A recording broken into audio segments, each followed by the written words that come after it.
Just ঘুম থেকে উঠলাম, ঘুম থেকে উঠে দেখছি দুদিকে মিলে গল্প করছে, আর এখানে রান্নাঘরে শাশুড়ি, বৌমা, শ্বশুর তিনজনে মিলে রান্না করছে।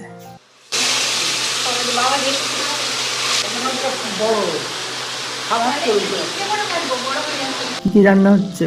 এই হচ্ছে বাটা মাছ। বাটা মাছটা নিচে আমি নিতে গেছিলাম, বাবা বলছে একটু মাছটা বড়। আর এদিকে বাড়িতে আমাদের হয়েছিল খাম আলু, যেটা মা নিয়ে এসছে, তো সেটা রান্না হচ্ছে। এদিকে হচ্ছে মিক্স সবজি, সমস্ত নিরামিষ রান্না হয়ে গেছে। আর এই যে মাছটা দেখতে পাচ্ছ, এই মাছটাকে মা ধুচ্ছে। বাটা মাছটা হয়ে গেলে এই মাছটা রান্না হবে। দুই বোনের সাথে গল্প চলছে।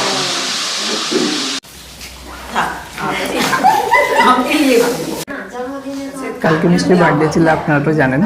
আর সবাই মিলে এখন মিষ্টিকে হচ্ছে গিয়ে কিছু কেনার জন্য টাকা দিচ্ছে, আর ও নিতে চাইছে না, তাই এদিক ওদিক ভেঙে বেড়াচ্ছে।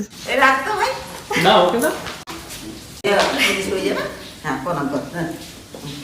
একটা খুঁজি চাই, তাড়াতাড়ি একটা নাতি হই, সুস্থ সবল নাতি হোক নাতি হোক একা খুঁজি চাই। কি করছো? হ্যাঁ, সকাল সকাল তো হেভি কামাই হয়ে গেল।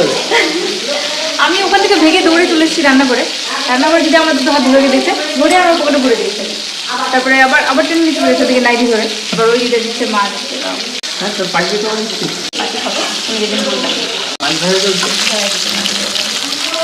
এটা মাছ ধরে চলছে, এইদিকে মাছের তেল হয়ে যাবো, টেস্ট তেল হচ্ছে। হ্যাঁ, মাছের মাথা রয়েছে, ওটা ভাত করে। এদিকে সরষে বাটা হয়ে গেছে, ভালো আছে।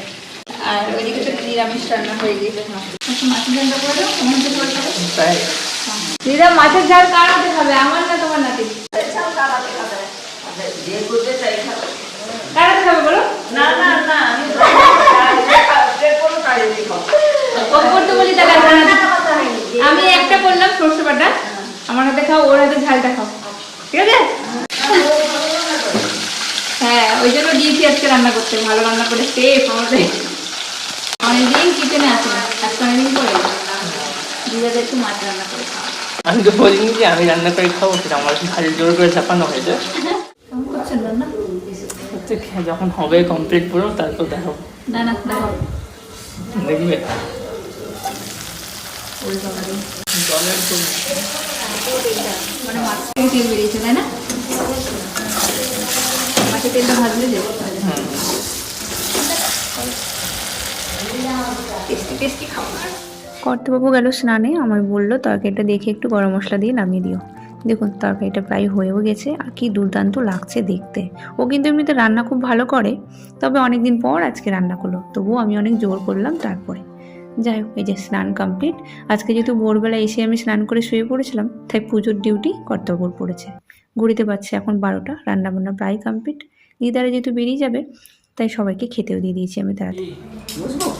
কেমন লাগলো খাওয়া দাওয়া? হ্যাঁ, মাছের ঝোল কেমন হলো? ভালো হয়েছে। কতগুলো মাছ খেতে পারি, কি কষ্ট।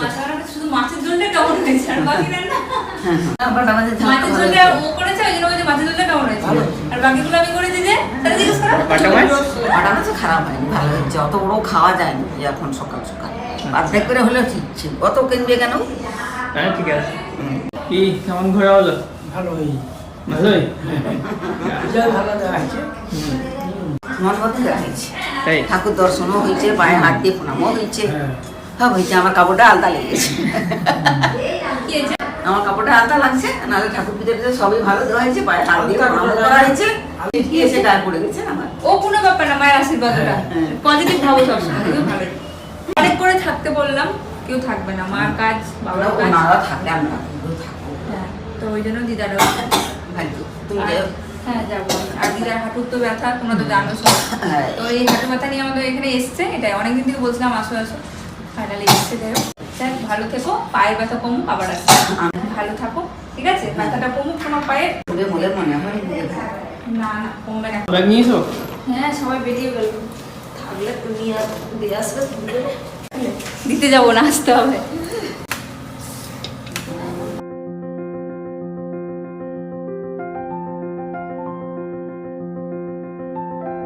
ঠিক আছে, দেখি।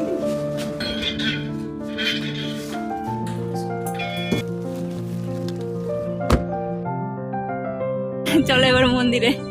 চলুন, সবাইকে নিয়ে বেরিয়ে পড়লাম। আর আজ কর্তাবাবুর ছুটি রয়েছে, তাই উনিও আমাদের সাথে যাচ্ছেন। মারা তো বাড়ি যাবে, তার আগে মাদেরকে নিয়ে যাচ্ছি একটু মন্দিরে। মা এখানে আসার আগেই বলেছিল যদি দিদা ওখানে যায় তাহলে কিন্তু একটু মন্দিরে ঘুরতে নিয়ে যাবে। এখন তো আর দূরে যাওয়ার মতো সময় নেই, তাই পাশে যে মন্দিরে আমরা যাতায়াত করি সেখানে এর আগে মা বাবা যখন এসেছিলো তখন নিয়ে গেছিলাম, আপনারা তো দেখেছেন।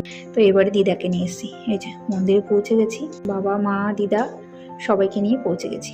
এখন তো দুপুর, মন্দির তো বন্ধ রয়েছে, তবে একটা মন্দির খোলা ছিল। যাই হোক, ওখানে পুজো দিয়ে দর্শন হয়ে গিয়েছে। এই যে বিশাল বড় একটা বাবা মহাদেব আর বজরংবলী, নিচে জল রয়েছে, তার উপরে এরকম বড় বড় প্রতিমা। তো এখানে আমরা একটা সবাই মিলে ছবি তুললাম, তারপরে বেরিয়ে পড়লাম। চলুন তাদেরকে নিয়ে যাওয়া যাক।